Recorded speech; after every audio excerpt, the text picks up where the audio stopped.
Hey everybody, welcome back to another Judgment commentary of Kaguya-sama, Love is War. But today, I'm going to be checking out episode 3, and last time, on episode 2, it started off in a very interesting way. In fact, it was almost identical to how episode 1 started, where, there was just, Kaguya and Miyuki walking down and having everybody just gossiping about whether or not they're in a relationship. And there's actually an interesting reason why they decided to start episode 2 the same way as episode 1, and it's not because they're going to start every episode like that, only slightly different. No, apparently the reason that they did that was because the original manga changed publishers after the first volume, and for volume 2, it was published in a different magazine, so they had no choice but to, basically remake the beginning of the show so that the readers of this new magazine would know what was going on. And I guess the animators decided to maintain that just for the lulz, because they could have easily, removed that because it's redundant at this point for the anime, but I can respect them for sticking that close to the source material. And it makes for a good gag, if you're aware of it. But otherwise, we got to see a bit more of that formula we had in episode 1 with Kaguya and Miyuki trying to one-up the other, and then just Fujiwara getting in between them and just neutralizing it. Such as in the first segment when Kaguya manages to manipulate Miyuki into getting a new smartphone so that she can get him to ask for her contact info, because asking for a girl's contact information is a relationship move.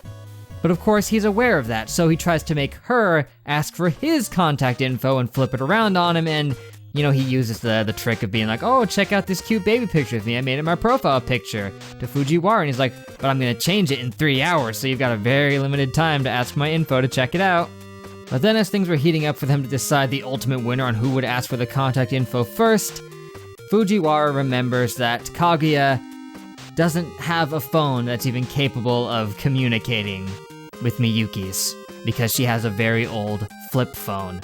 Thus, the whole thing was for naught.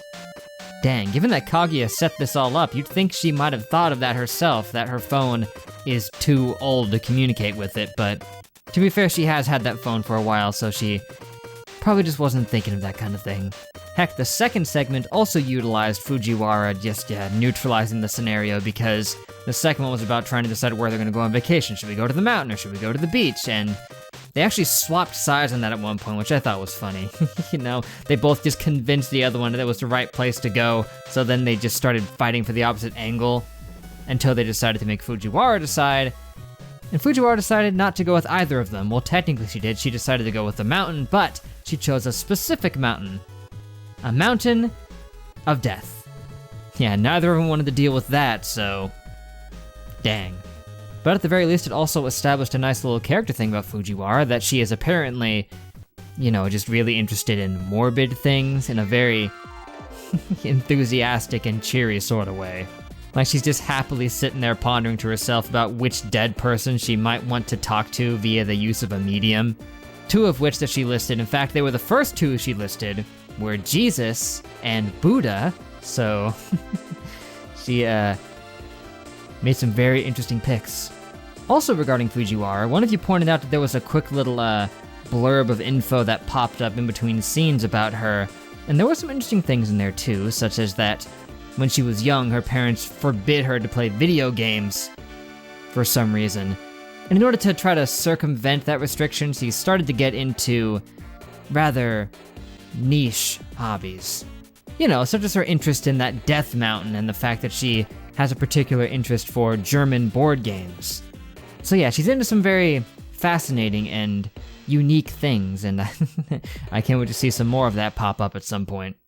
So yeah, fun episode, had some interesting stuff going on, but now, let's just check out episode 3, what do you say?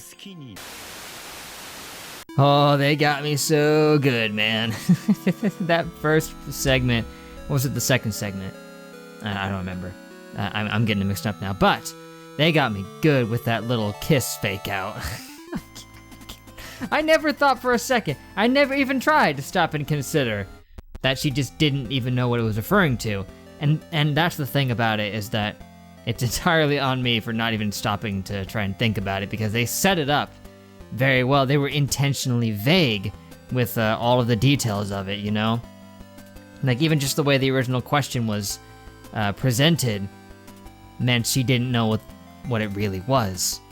And now everything she said made perfect sense. The fact that she looked at the statistic and said, that's strange, it's actually fairly low. And yes, from her point of view, yeah, that would be insanely low. You'd think the massive majority of it would be saying yeah, if it was what she thought it was. That's why she said her nephew, and then, Fujiwara's dog and all that. But at the time, I was just losing it. Yeah, it also explains why she said about his sister. He's like, hey, you've got a little sister, right? So, she'd be doing that all the time. The fact that that could so effectively be used as a fake out. And I alluded to it earlier that it reminds me of a similar sequence in Dragon Ball Super that got people stirred up, where it was that Trunks had to feed Mai senzu bean, and he had to mama bird it to her. And when Goku sees it, he's like, hey, that's weird, what the heck are they doing? And then everyone nearby questions why he doesn't know, because he's married and has children. Because they think that Goku's talking about kissing. But he's not talking about kissing, he was talking about mama birding food to somebody. But the joke was that everyone there thought he was talking about kissing. Only they apparently did that scene well enough that it fooled everybody everywhere into thinking that was what he was talking about. I guess it's because they didn't deliver the punchline to it. So that's on them. Because they never had Goku correct them about it. So yeah, it reminds me of that. That tangent aside, the third segment was one I was particularly fond of. It was just a nice, slower, more wholesome episode, Kaguya, wanting to go out and walk to school on her own because she's not afforded such a casual luxury. And then just helping a kid cross the street and then encouraging them to just find somebody else to walk with now that their group walks aren't going to be a thing anymore. She just went out of her way to help that kid, even wound up being late to school. And sacrificing her ability to ever walk alone again. And they've actually been driving home a lot of characterization for Kaguya that she is very sheltered. She is not afforded the same kind of basic freedoms that someone of a lesser class might get to enjoy. As well as lacking a bit of basic information that someone of her age would already possess.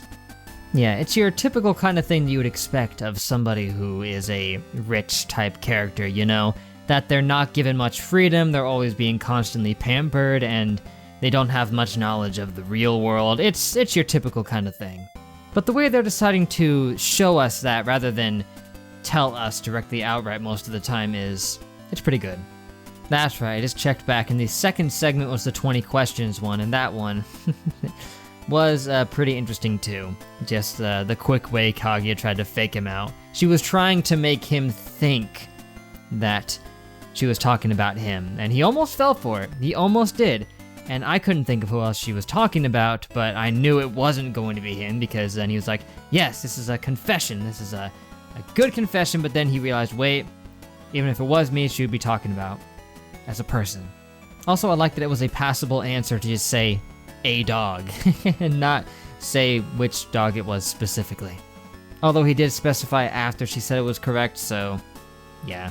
So yeah, that was just a quick little one, but still fun. Still a nice little jab there, but now I have to talk about the frickin' outro because man, oh man. Like, that was beautifully animated. Like, how did they do such a good job of that? Like, they really went all out. They were definitely basing this off a live-action performance of some kind, 100%.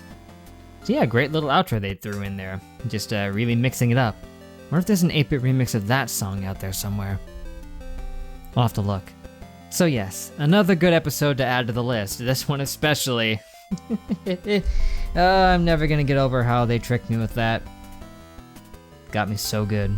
But anyway, that's gonna be it for now, guys, but thank you for watching. Make sure to leave a like and a comment if you enjoyed. Subscribe to be updated on more. That would be great. Next time, we got episode 4. We'll see what antics ensue with that one. At this point, things are really starting to kick up. This is a very, very witty little series. And it even knows how to insert little good moments of characterization and wholesomeness.